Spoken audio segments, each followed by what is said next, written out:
Assalamualaikum, selamat pagi anak-anak. Bagaimana kabar kalian pada pagi hari ini?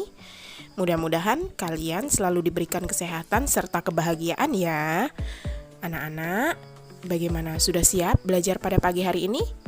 Hari ini kita akan belajar tema 2, udara bersih bagi kesehatan, subtema 1, cara tubuh mengolah udara bersih, pembelajaran ke-1. Sudah siap untuk belajar pada pagi hari ini? Kalau sudah siap, yuk mari kita belajar bersama ya. Siapa yang tahu cara mencari informasi penting dari teks? Ada yang tahu? Informasi penting dari teks dapat diperoleh dari jawaban pertanyaan-pertanyaan yang menggunakan kata tanya, apa, di mana, kapan, siapa, mengapa, dan bagaimana. Jadi kita bisa menggunakan kata tanya ini untuk memperoleh informasi penting dari suatu teks ya. Untuk mendapatkan informasi penting, kita juga dapat membuat pengelompokan untuk setiap pertanyaan dengan cara membuat peta pikiran atau mind map. Nah, jadi itu tadi kita buat daftar-daftar pertanyaannya melalui peta pikiran. Mari kita temukan informasi penting dari teks berikut. Dayu dan ikan hias. Dayu memelihara banyak ikan hias berjenis ikan mas koki. Ikan-ikan hias itu dipelihara dalam sebuah akuarium. Setiap hari, Dayu memberi makan ikan-ikannya. Dayu juga rutin membersihkan akuarium, lalu mengganti airnya dengan air bersih. Kegiatan itu ia lakukan seminggu sekali. Dayu senang melihat ikan-ikan di dalam akuarium berenang ke sana kemari.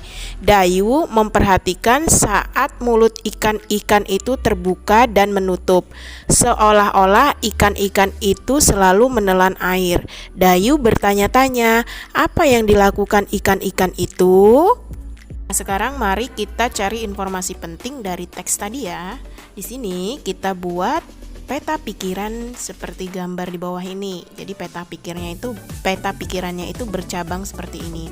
Dan yang warna kuning di tengah itu adalah judul dari teks, yaitu Dayu dan ikan hias.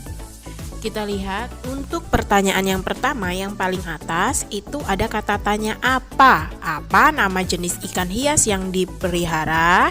Ya, Dayu melihara apa? Kita lihat dari teks. Dayu memelihara ikan mas koki. Lalu untuk pertanyaan yang kedua yaitu siapa? Siapa yang memelihara ikan hias? Ya, dari judul saja sudah jelas ya. Yang memelihara adalah Dayu. Yang ketiga, di mana? Di mana ikan hias itu dipelihara? Kita lihat di teks, dipelihara di sebuah akuarium. Lalu yang selanjutnya, kapan ikan hias itu diberi makan? Ikan hias itu diberi makan ikan diberi makan setiap hari. Lalu yang selanjutnya itu ada kapan. Kapan lagi nih? Kapan akuarium dibersihkan? Dari teks, akuarium dibersihkan seminggu sekali. Lalu yang terakhir, apa yang diperhatikan Dayu saat melihat ikan-ikan hiasnya? Dari teks kita bisa menjawab, Dayu memperhatikan mulut-mulut ikan yang terbuka dan menutup. Paham ya sampai di sini? Untuk mencari informasi yang penting kita bisa menggunakan kata tanya. Sekarang perhatikan gambar di hadapan kalian ini. Suasana pada gambar ini tampak segar ya. Kira-kira kenapa kamu bisa menyimpulkan ini tampak segar? Iya, karena pada gambar ini banyak pohonnya. Berarti lingkungannya ini sangat hijau dan banyak pohon ini berarti banyak juga oksigen yang ada di lingkungan ini. Seperti yang kita tahu, oksigen itu sangat diperlukan makhluk hidup untuk bernapas. Jadi setiap makhluk hidup itu membutuhkan oksigen untuk bernapas, baik itu manusia, hewan, ya membutuhkan oksigen untuk bernapas. Nah, sekarang kita akan belajar tentang sistem pernapasan hewan. Nah, ada beberapa hewan yang akan kita bahas di sini. Yang pertama adalah cacing tanah. Kemudian ada serangga, ikan, amfibi, reptil, burung, dan mamalia. Kita bahas pertama cacing tanah. Cacing tanah ini bernapas dengan permukaan kulit. Kemudian serangga, segala macam serangga itu bernapasnya dengan trakea. Kalau ikan, bernapasnya dengan insang. Amfibi atau katak itu punya 2 fase pernapasan. Kalau berudu, dia bernapasnya dengan insang, sedangkan kalau sudah dewasa, dia menggunakan paru-paru dan kulitnya. Reptil bernapas dengan paru-paru. Burung bernapas dengan paru-paru dibantu dengan pundi-pundi udara. Dan mamalia bernapas dengan paru-paru. Nah, yang pertama adalah cacing tanah. Cacing tanah ini tidak punya alat pernapasan khusus seperti hewan-hewan lain. Jadi, cacing ini bernapas melalui permukaan kulitnya. Jadi nih, permukaan kulit cacing ini akan selalu berlendir. Jadi untuk mempermudah penyerapan oksigen dari udara. Jadi udaranya ini masuk melalui kapiler-kapiler ini dari kulit cacing ini dan dialirkan melalui kapiler-kapiler ini ke seluruh tubuh cacing. Jadi cacing tetap bisa menghirup oksigen melalui kulitnya. Jadi kulitnya tetap selalu berlendir karena untuk memudahkan cacing menyerap oksigen dari udara. Kemudian serangga. Kalau serangga ini bernapasnya dengan menggunakan trakea. Nih trakea yang ditunjuk oleh panah ini. Trakea ini adalah saluran halus yang beredar ke seluruh tubuh serangga. Ya, jadi kalau serangga alat pernapasannya adalah trakea. Cara bernapasnya, oksigen masuk melalui lubang yang disebut stigma. Jadi masuk di stigma-stigma ini oksigennya, lalu diedarkan oleh trakea ke seluruh tubuh serangga. Ya, jadi masuknya lewat stigma, kemudian diedarkan oleh trakea ke seluruh tubuh serangga. Selanjutnya adalah ikan. Ikan ini bernapas menggunakan insang. Insang itu seperti apa? Nah, lihat tip yang bertunjuk panah. Insang ini berbentuk lembaran-lembaran tipis seperti ini. Ya, ini insang bentuknya seperti ini nih, lembaran-lembaran insangnya. Jadi, kalau ikan itu bernapas menggunakan insang dan mengambil oksigen yang ada di dalam air. Karena ikannya hidup di air, jadi dia harus mengambil oksigen yang ada di dalam air. Nah, di sini air yang mengandung oksigen masuk melalui mulut ikan. Nah, di sini masuk melalui mulut ikan. Kemudian mulut ikan ini nanti tertutup dan airnya akan keluar lewat insang yang terbuka, sedangkan udaranya masuk ke tubuh ikannya. Ya, jadi air masuk melalui melalui mulut, kemudian mulut ikannya ini tertutup dan air akan mengalir ke bagian insang yang terbuka, sedangkan oksigen yang masuk ke tubuh ikan dan terjadilah pertukaran oksigen dengan karbon dioksida. Oh iya, kalau makhluk hidup ini seperti hewan, ketika menghirup, udara yang dihirup itu oksigen, sedangkan yang dikeluarkan dari tubuh hewan adalah karbon dioksida, ya. Kemudian selanjutnya adalah amfibi atau katak. Amfibi ini adalah hewan yang hidup di 2 alam. Ya, kalau katak itu hidup di air dan di darat. Makanya katak disebut dengan amfibi.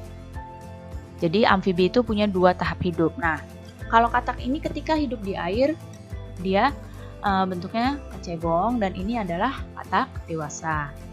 Nah, ketika katak ini hidup di air, pada fase berudu, ini bernapasnya dengan menggunakan insang. Sedangkan ketika di darat, katak ini bernapas dengan paru-paru dan kulit. Nah, di sini amfibi memiliki kulit yang selalu lembab dan basah untuk membantu pertukaran oksigen dan karbon dioksida. Selanjutnya adalah reptilia atau hewan yang melata. Nah, hewan yang termasuk jenis reptil diantaranya adalah ular, kadal, cicak, buaya, dan biawak. Ya, itu adalah kelompok reptil atau hewan yang melata. kalau reptil itu bernapasnya dengan menggunakan paru-paru. Jadi udara masuk melalui hidung, lalu ke batang tenggorokan, lalu ke paru-paru. Nih, lihat panahnya masuk melalui lubang hidung, ke batang tenggorokan, lalu ke paru-paru. Begitu juga dengan ular, masuk melalui lubang hidung, kemudian ke paru-paru. Nah, tapi pada reptil yang sering berkembang di air, contohnya seperti buaya. Buaya itu kan sering hidupnya di air, lebih sering di air. Nah, yang sering berkembang di air seperti ini, hidungnya punya sistem khusus, yaitu hidungnya dapat ditutup jadi selama menyelam. Ketika buaya di air, hidungnya akan tertutup. Jadi selama menyelam itu hidungnya tertutup. Dengan begitu, airnya tidak akan masuk ke dalam paru-paru. Jadi seperti itu ya. Selanjutnya adalah burung.